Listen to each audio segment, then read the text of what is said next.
आपको प्राप्त हो। और हम समझते हैं कि इलेक्ट्रॉनिक मीडिया इतना प्रभावशाली हो गया है आज, तो शायद अवसर भी बहुत ज़्यादा बढ़ गए हैं, बहुत मिल गए हैं अब।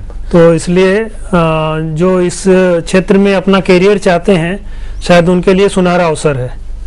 तो वेद प्रकाश जी जैसे कि बात कर रहे थे व्याकरण का, तो व्याकरण विद्यार्थियों को एक डर है व्याकरण को पढ़ने का कि किस तरह से हम पढ़ें, और क्या संज्ञा सर्वनाम और सारी चीजें मुहावरे सब कुछ हैं, क्या उसके लिए कोई एक तरीका है जिससे कि वो सरलता से उसको समझ सकें?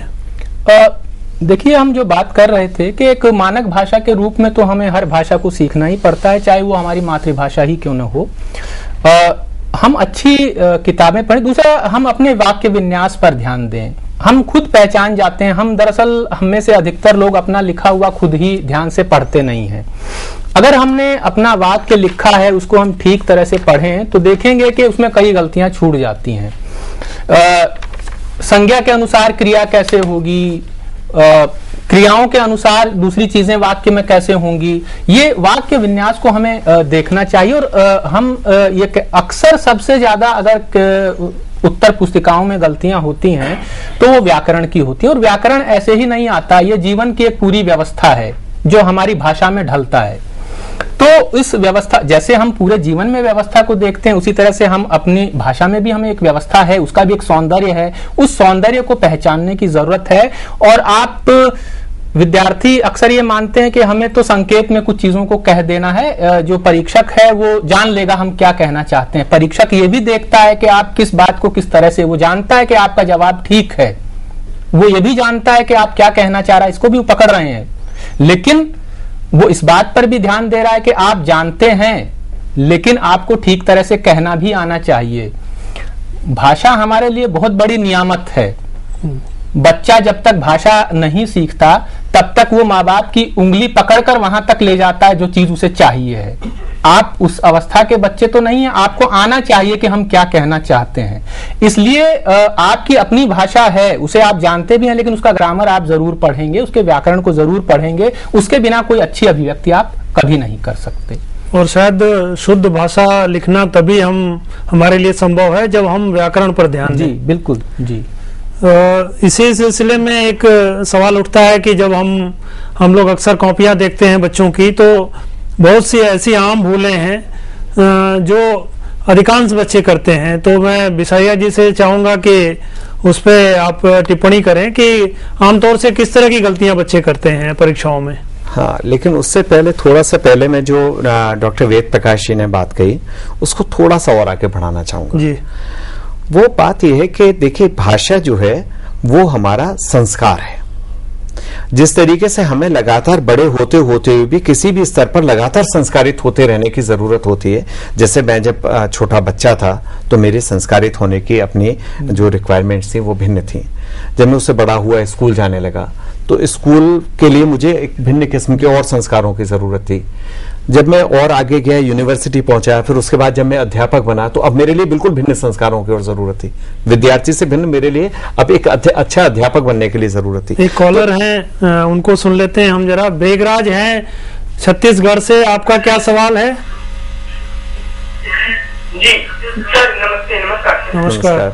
नमस्ते महोदय, मैं मेरा प्रश्न यह था कि मैं अपने समय पर अपनी पेपर पूरा नहीं कर पाता। जी जी। हाँ, ये बहुत आम समस्या है मेघराज जी।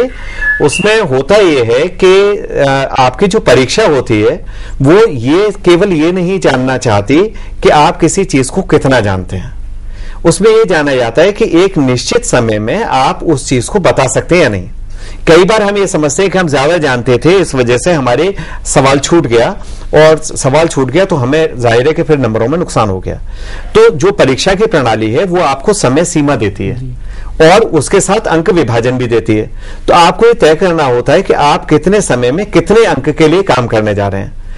तो अभिव्यक्ति का जो कौशल हमें सीखना होता है, क्योंकि ज्ञान केवल ऐसी चीज नहीं है, डिक्शनरीज में सारी चीजें मौजूद हैं, पुस्तकों में सारी चीजें मौजूद हैं। असली बात होती है कि हम उनको समझ करके बता पा रहे हैं। और उससे भी ज्यादा इस बात पे होता है कि हम जितनी समय सीमा है उसमें बता पा रहे हैं। कई बार आपको सिर्फ हाँ या ना में जवाब देना होता है, कई बार सिर्फ एक वाक्य में जवाब देना होता है, कई बार आप उसी विषय पर पूरे के पूरे ग्रंथ भी लिख सकते हैं और कई के वॉल्यूम में ग्रंथ लिख सकते हैं। तो ये कोई बहुत अच्छी चीज नहीं है। हम लोग भी अपने बचपन में इस दौर से गुजरे हैं और हम इस बात में बहुत खुश होते थे कि हमें इतना ज्यादा आता है कि हमारा सवाल छूट जाता है। और ये लगता है ऐसा कि ज्ञान प्रदर्शन वहाँ कॉपी में दिखाने की जरूरत नहीं है। नहीं, आप एग्जाम एक स्ट्रेटेजी है, वो उसमें आपको एक समय दिया गया है, उसमें आपको स्कोर करना है। जैसे प्रतियोगिता में होता है कि आप 10 किलोमीटर चल सकते थे लेकिन दौड़ 1 किलोमीटर की थी, तो आपको 1 किलोमीटर की दौड़ को सबसे पहले जीतना है। तो उस तरीके से ये तो पहले डिसाइड करना ही पड़ेगा कि हम अपने अंक के हिसाब से पहले समय का विभाजन कर लें। कितने नंबर का सवाल है, मान लीजिए 100 नंबर का आपका पेपर होता है और 3 घंटे का समय है, 3 घंटे में आपके पास 180 मिनट होते हैं। 180 मिनट में से आप 5-7 मिनट पेपर पढ़ने और साइन करने भरने इन सबके निकाल दीजिए। अब जो बचाए तो एक अंक के लिए आपके पास कितना समय मौजूद है, उस हिसाब से जिस भी प्रश्न को आप ऑप्ट कर रहे हैं उसने समय के हिसाब से तैयारी करें। एक और दूसरी दिक्कत इससे जुड़ी हुई है, जैसे ये बहुत आम परेशानी है राय साहब। एक और कॉलर है, सुनते हैं। मैं इस बात को पूरा कर लेते हैं 1 मिनट। वो परेशानी इतनी है कि हम जब इससे सवाल को ऑप्ट करने के लिए चले जाते हैं तो हम ये भूल जाते हैं कि हम दरअसल इस काम को नंबर के लिए कर रहे हैं। एक स्ट्रेटेजी के तहत हमें उसको करना होगा और यही गलती हम तब भी करते हैं जब हम साइंस की पूरी तैयारी करते रहे तो हिंदी की नहीं करते। 100 नंबर का हिंदी का पेपर है, 100 नंबर का साइंस का पेपर है, तो इस हिसाब से प्लान तो करना होगा। तो चले हम आगे बढ़ते हैं। कोई थे आपके पास? हाँ, आगे बढ़ते हैं। ये कॉपियों में एक आम जो दिक्कतें हैं, चूंकि हमारे पास समय कम रह गया है तो हम संक्षेप में इसको समेटते हैं कि आमतौर से क्या गलतियां करते हैं बच्चे जिससे कि वो अलर्ट रहें, थोड़ा इन गलतियों से दूर रहें। देखिए, एक तो जैसा अभी अजय जी बात कर रहे थे, उसमें एक बहुत बड़ी परेशानी ये होती है कम समय में प्रश्न करने में कि विद्यार्थी अक्सर उत्तर देते समय बहुत लंबे लंबे उत्तर भी कई बार लिख देते हैं और काम की बात उसमें आ नहीं पाती है। ये बहुत बड़ी परेशानी है कि वो उत्तर जानता है लेकिन उस उत्तर पर इतनी सारी चीजें लपेटने की कोशिश करता है। बच्चे अक्सर क्लासरूम में ये देखते हैं कि उसने एक कॉपी और ली है तो मैं भी एक कॉपी और लूं, नहीं तो उसके मुझसे ज्यादा नंबर आ जाए। कॉपियां भरना हमारा उद्देश्य एक तो नहीं है। तो एक तो हमें सटीक उत्तर देना है, जो जितने शब्दों में हमसे मांगा जा रहा है उसी में उत्तर देना आना चाहिए। बल्कि यही सवाल मैं दोनों लोगों से करूंगा, चूंकि हमारा केंद्र बिंदु है कि अधिक अंक कैसे प्राप्त करें। तो मैं अंत में टिप्पणी चाहूंगा कि अधिक अंक प्राप्त करने का कोई शॉर्टकट रास्ता हो। अगर देखिए, शॉर्टकट कुछ नहीं, सीधी सी बात है कि एक लगातार अगर वो तैयारी करते रहे और उन्होंने बात को समझ लिया। जब हम बात को समझ लेते हैं तो हम ज्यादा नहीं बोलते। हमें ज्यादा बोलने की जरूरत तब होती है जब बात ठीक ढंग से हमारी समझ में आती नहीं है।